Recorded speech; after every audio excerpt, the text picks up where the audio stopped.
Selamlar, hoş geldiniz dostlar. Mutlu bir gün diliyorum. Bugün 7 Ekim Cuma. Haftanın son gününde yine birlikteyim sizlerle.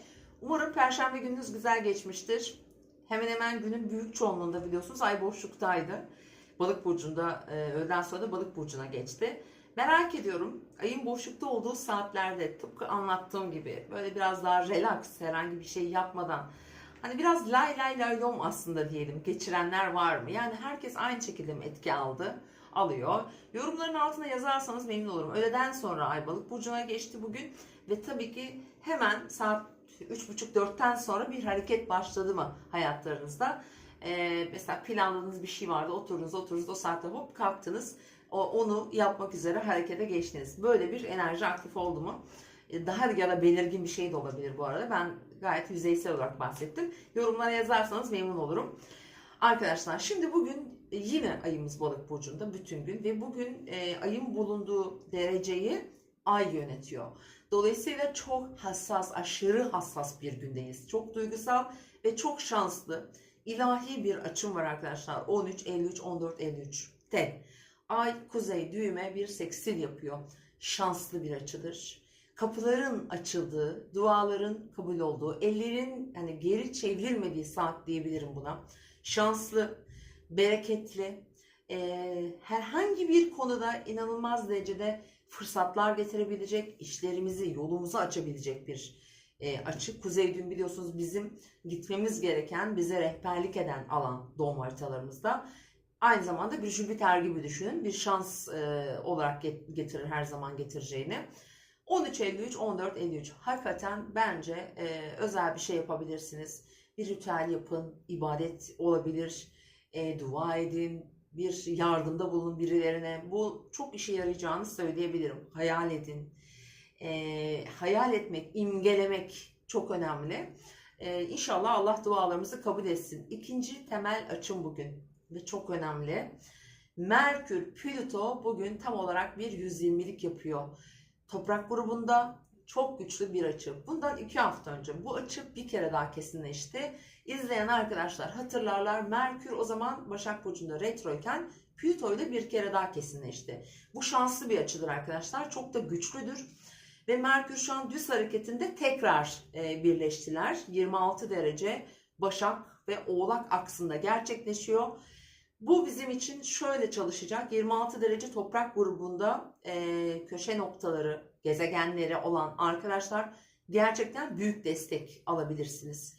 Maddi manevi destek, düşünce gücüyle, ikna kabiliyetinin çok iyi olduğu bir durumları yaratabilir ve yönetebilirsiniz. Çok doğru kararlar alabilirsiniz. Yani ikna kabiliyeti bu da çok yüksektir bir kere. Çok doğru yönetebilirsiniz gündemdeki konuyu. Mesela şu an işte para diyelim. Oğlak paradır, kariyerdir, özellikle işle, statüyle ilgili konulardır. Başak zaten günlük rutinlerimiz, yaptığımız işler. Sağlık, özellikle mesela bir iş projesi sunmak. Yakın akrabalarınızla veya yani yakın olmasa da akraba çevrelerinde olan sıkıntıları mesela gidermek, söz sahibi olmak. Yani karşı tarafı etkilemek. Burada yani Plüto, Merkür yani bu pozisyonda yani şu an bulunduğu derece ve burçlarda güçlü bir etkidir. Güç gerçekten çok etkileyici sonuçlar verebilir arkadaşlar. Lütfen toprak grubu burçlar burayı bence değerlendirin. Aynı zamanda tabii ki Başak bir karşısında Balık var. Balık burçları için de ben aynı şekilde olumlu sonuçlar getirebileceğini düşünebilirsiniz ki özellikle bugün hani Ay Balık'ta işte Başak karşısında tamam Merkür karşısından geçecek ama bir Plüto burada çok önemlidir. İlişkileri yönetmek bu anlamda oralara bazı anlamlar yüklemek bence çok değerli olacaktır. Evet, onun yanı sıra bir tane de sürpriz açım var bugün. Saat tam olarak 21.34, 22.34. Hakikaten sürpriz arkadaşlar. Şimdi Ay Uranüs'e bir açı yapacak bu arada. 60 derecelik bir açı. Şimdi baktığın zaman bu sürpriz nereden gelir? Aniden bir telefon alırsınız. Sürpriz bir misafir gelebilir. Bir başvurunuzun sonucu gelebilir mesela. Bu tabii ki akşam saatlerinde ama bu birkaç saat öncesinde Uranüs sürprizini getirir bize. Etkileşim sağlar çünkü. Onun yanı sıra ticari konularda sürprizler getirebilir. Kardeşlerimiz olabilir veya ilişkimizle ilgili yeni bazı gelişmeler kaydedebiliriz. Bu arada tabii ki bugün ilişkilerle ilgili de bence olumlu sonuçlar alabiliriz. Aşk hayatı, özel hayatımız.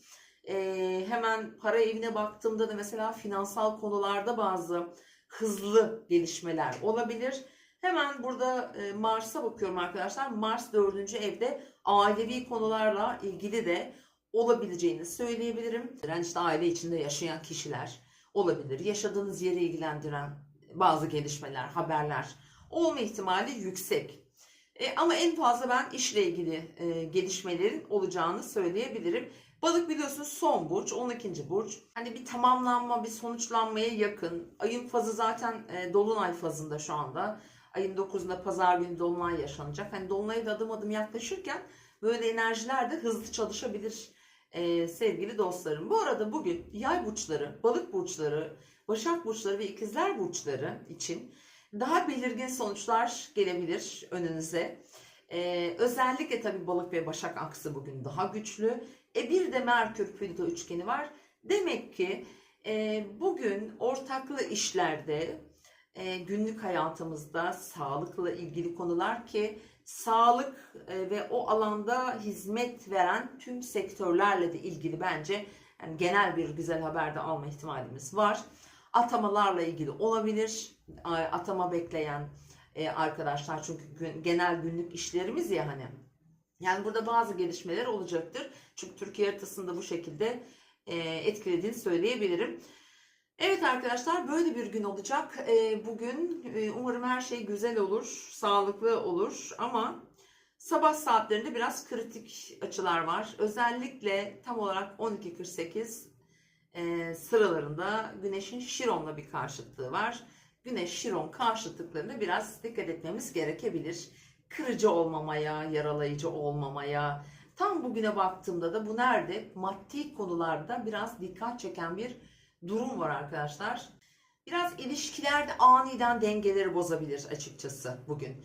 Çünkü sabah saatlerinde ayın Venüs'le bir 150'liği var ve Güneş'in de Kuzey düğümle bir 150'liği var. Bunlar biraz zorlayıcıdır genel olarak. Günün ilk yarısında lütfen ilişkilere bir tık daha dikkat edin. Çok güçlü kararlar alınabilir. Çok iyi yönetebilirseniz çünkü Merkür Plüto gücü var. Tüm gün etkili.